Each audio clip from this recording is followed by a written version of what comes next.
When Emily Carter walked into the polished oak conference room of the Hartford law firm, she could feel every eye on her. The smell of old money, the clinking of gold bracelets, and the thin smiles of her late husband's relatives filled the air. She clutched her small purse tightly, her knuckles pale against the leather. She didn't belong here, at least, that's what they wanted her to believe. If you believe true kindness always finds its way back, please tap the like button now and subscribe to support more stories like this. Emily had met Robert Carter 15 years ago when she was a waitress at a small-town diner. He was a quiet man who'd lost his wife young and rarely spoke. He'd stop by every morning for black coffee and blueberry pie, leaving a generous tip no matter how small his order. Over time, quiet smiles became gentle conversations, and conversations became companionship.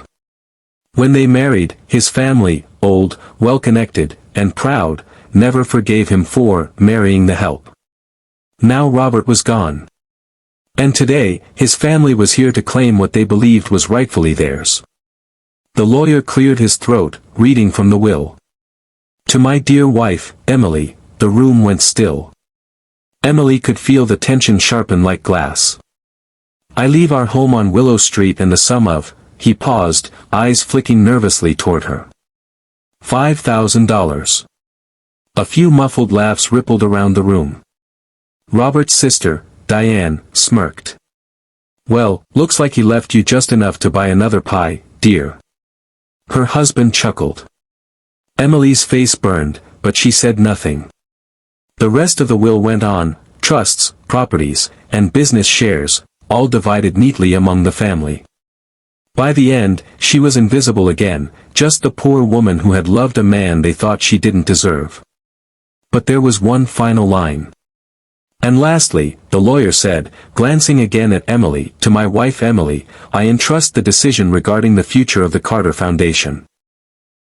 The laughter stopped. The Carter Foundation was Robert's pride, a multimillion-dollar charity funding scholarships for underprivileged youth. Surely that's a mistake, Diane snapped. Robert wouldn't hand control of his life's work to her. But it wasn't a mistake. Emily's name was right there, clear as day. The lawyer explained that Robert had amended his will 6 months before he passed, naming Emily as sole trustee. The room erupted. Voices rose, chairs scraped, accusations flew. But Emily remained silent, tears threatening behind her eyes. She wasn't angry, she was heartbroken. Not for herself, but for how little they'd understood the man they all claimed to love. That night, she sat alone at her kitchen table, the will still in her trembling hands. Robert had believed in her, trusted her with something far greater than money. But she didn't know if she could face the sneers, the judgment, the weight of expectations. Then she found a letter tucked inside the folder. It was written in Robert's familiar handwriting. My dearest Emily. If they mock you, let them. Kindness doesn't need approval, it just needs courage. The foundation isn't about our name, it's about the hearts we touch. You know what that means better than anyone I've ever met. She cried that night, deep, aching sobs that came from years of being looked down upon. And when the tears finally stopped, Emily knew exactly what she needed to do. Weeks later, an announcement appeared in the local paper, the Carter Foundation expands, new program to help homeless women rebuild their lives. Emily had taken the reins and changed its mission. Instead of funding elite scholarships, the foundation would focus on helping women like her, those who had been overlooked, underestimated, and forgotten. At the next board meeting, Robert's family showed up in disbelief. They accused her of ruining the foundation's prestige. Diane's voice shook with fury as she said, "You're destroying everything Robert built." Emily looked at her calmly. "No," she said softly. "I'm fulfilling what he started. He believed everyone deserved a chance, not just those who already have one." Months passed, and the program began changing lives. Formerly homeless women were now working, studying, and starting small businesses. Local news stations picked up the story, praising the Carter Foundation for its powerful transformation.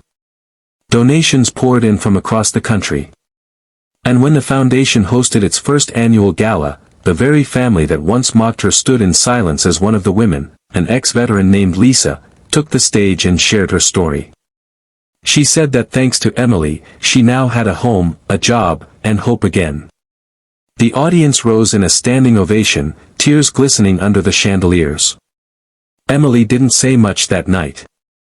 She didn't need to. Her husband's faith in her had spoken louder than any words.